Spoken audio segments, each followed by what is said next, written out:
everyone, welcome back to my channel and welcome to Thriller Thursday.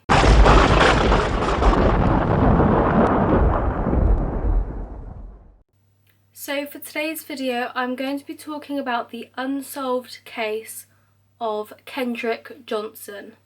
Now before I start, I'd just like to say that I mean no offence by making these videos. They're just for educational and awareness purposes. Kendrick Johnson was a 17-year-old boy who sadly died on the 10th of January 2013. On the 11th of January 2013, Kendrick Johnson was found dead in a rolled up gym mat in Lowndes School, which was in Valdosta, Georgia. So he was found in a vertical position, so the gym mat was stood up and he was facing down and had his hands behind his back. So at the school in which Kendrick attended, they had an old gym and a new gym. And in the old gym was where they stored a lot of their large gym mats. And when these mats are rolled up, the hole in the centre is 14.5 inches wide. And Kendrick's shoulders was 19 inches. So they had a lot of these big gym mats in the corner of the old gym. And a lot of students used these mats to store their things in, such as their bags, books, maybe PE kits, and they did this so they didn't have to pay for a locker, and Kendrick was one of the people who did this. Kendrick and his friend both shared a pair of trainers. I'm not sure why they shared them, but they both kept this pair of shoes in one of the gym mats and just came and got them when they needed them. It actually seems as if the CCTV footage inside the gym had been messed with, as there was a lot of missing footage and it was quite jumpy, as if bits had been cut out. Inside the gym, the footage shows Kendrick and another boy in the frame, and it shows this other boy run out of the frame, and then the next piece of footage, the room is full of children, but it doesn't show them enter, so it's as if the footage had been cut and the next minute loads of people appeared. One of the cameras was actually missing 1 hour and 5 minutes worth of footage, and another camera was missing 2 hours and 10 minutes of footage. So after this footage of Kendrick entering the old gym at 1 PM, he was marked absent for his next lesson and also didn't return home that night. So at around 10 PM that night, his mum, Jackie, decided to go and have a look around the school, just on the outside, to see if there was any sign of Kendrick. After school, he was supposed to be watching a sports game and then going straight home. But when he never returned, this actually really worried his mum, because it wasn't something he would usually do. So when Jackie looked around the school, there was no sign of Kendrick.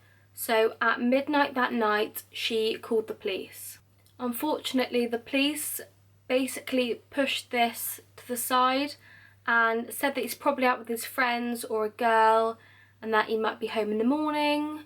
But Jackie knew this wasn't something that Kendrick would do, as the police thought that most children this age would, but she obviously knew her son better. The next morning, Jackie went into the school and spoke to the receptionist, and she started printing out coloured leaflets to pin up around the school to see if anyone had seen Kendrick. And this was when she actually found out that Kendrick's body had been found in the old gym inside one of the gym mats. At 10:30 that morning, there was a group of students in the old gym, and they were just sat around all the rolled up mats when one of them noticed a sock pointing out of the top of one. They thought this was a joke and looked inside, and this is then when they saw that someone was inside. With some help from a teacher, they started carefully putting the mat onto its side. They started trying to pull him out from the top half of his body, and this was when they smelt a really bad smell and realised that it was actually a decomposing body. And they also saw some blood and sick. Straight away they called 911, and the teachers moved all the students into the new gym so they didn't have to see anything. So the school went into lockdown and Kendrick's mum was informed straight away and had also been told that his body was there for roughly 21 hours. The police started an investigation straight away and started to interview everyone who was in the gym, and all of their stories lined up perfectly. Some of Kendrick's schoolwork was also found around his body and also some blood, but this actually turned out not to be his.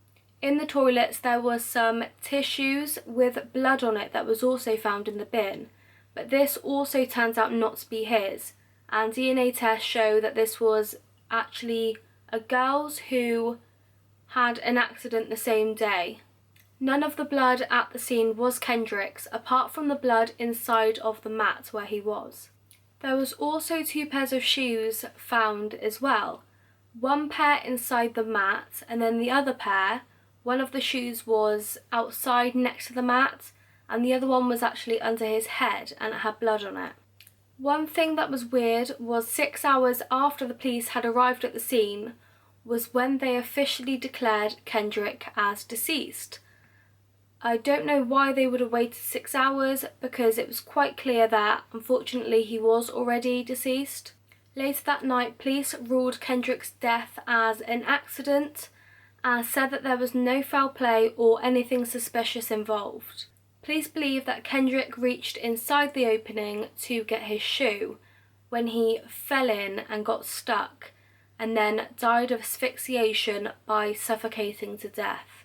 Police also said because he was in a vertical position, blood would have rushed his head, and then because the mat was so tight around his body as well, that would have also suffocated him. Kendrick's family do not agree with the police's theory, and they do in fact think that he was murdered. The next day, the family hired their own personal investigator, who was called Floyd Rose, and they had him do his own investigation on Kendrick's death. The parents say it's pretty much impossible for him to fall inside the mat, as the mat was 14.5 inches when his shoulders were 19 inches, and you can't just fall in a gap that's smaller than yourself. Also, they think if he did fall in, he would have shouted and there would have been people around that would have heard him and helped him, because he wouldn't have been in the gym alone. And looking at the CCTV footage, other children entered the gym 3 minutes after he did, so surely they would have heard him. Another weird thing is that Kendrick's granddad asked police to see his body, as his dad was away in Pennsylvania at the time, so his granddad wanted to see it instead, and police actually refused. And this is actually against the law in Georgia, as the law is that a body must be released within 24 hours if requested, if no foul play is involved. And when Kenneth Johnson arrived back in Georgia, which is Kendrick's dad, they also denied him seeing the body also. So Kenneth actually called for a press conference and said that the police weren't allowing him to see his son's body, and that he wanted to see it before he went and had his autopsy done, because obviously the body would be cut up. So he wanted to see his son before all of that. Eventually he was allowed to go and see his son's body in the crime lab where it was being kept. Kenneth described Kendrick's body as having blackened skin, swollen lips and bruises all over his body. He had short fingernails, which Kenneth thought was quite weird, as Kendrick liked to keep his nails a bit longer. He also had scratches on his hands, discoloration in his face, and basically very suspicious injuries all over his body. The autopsy that was later carried out actually backed up the police's and the sheriff's theory that he died of asphyxiation. The man who transports the corpses to and from where they're carried out signed off Kendrick's form and said that all his clothes and belongings were with him. He said that there were 3 t-shirts, a pair of black shorts, some trousers, a pair of boxers and a pair of socks. He said that all of these items were with the body when he was transferred from Macon, which was where the autopsy was carried out, and then back to Valdosta. The law in Georgia states that all items with the body must be given back to the family. So all of these items should have been given back to his family, but all they received was a pair of broken headphones. So the family didn't think anything of it, as they thought police might have kept it, as there might have been some evidence that suggests that foul play was involved, or it may have contained some DNA or some other type of evidence that would have backed up the family's theory. So in June 2014, the family asked Dr. William Anderson to exhume the body and to carry out a second autopsy, because they didn't really believe the first one, saying that the cause of death was asphyxiation.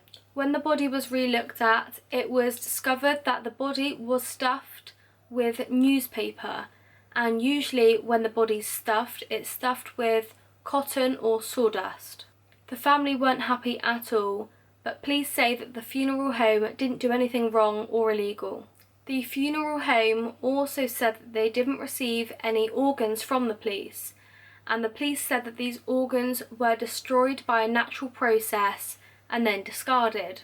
It was also later discovered that the clothes Kendrick died in were also missing. So the second autopsy, which was carried out by Dr. William Anderson, actually went against the first one, saying that he died of asphyxiation. And this autopsy actually says that the cause of death was blunt force trauma to his neck, where he had a lot of bruises. There was also injuries close to Kendrick's brainstem, and if this caused physical trauma, this would also have killed him. The family then submitted this second autopsy to the United States Justice Department and also the Georgia Bureau of Investigations. The Georgia Bureau of Investigations actually said that they were happy with the first autopsy and were happy with the findings from that. And the United States Justice Department said that they were still looking into the case. Since this, the family has filed a wrongful death lawsuit against Lowndes County, the principal and also the superintendent.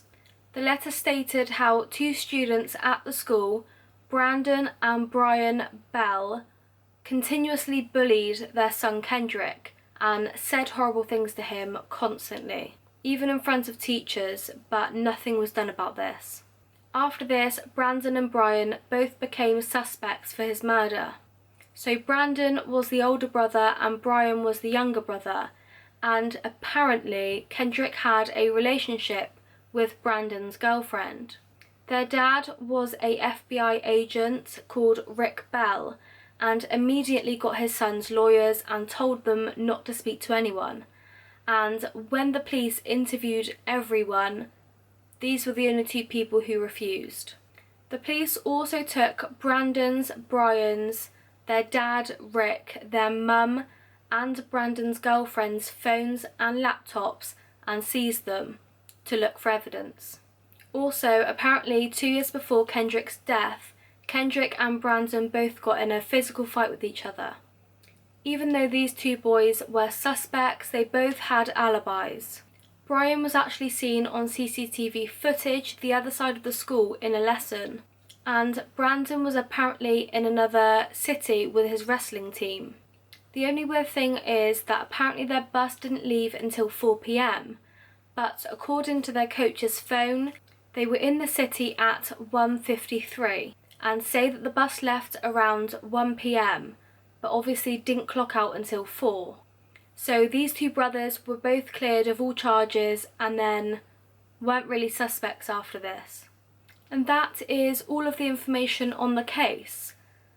Obviously it's still unsolved. Let me know down below what you think.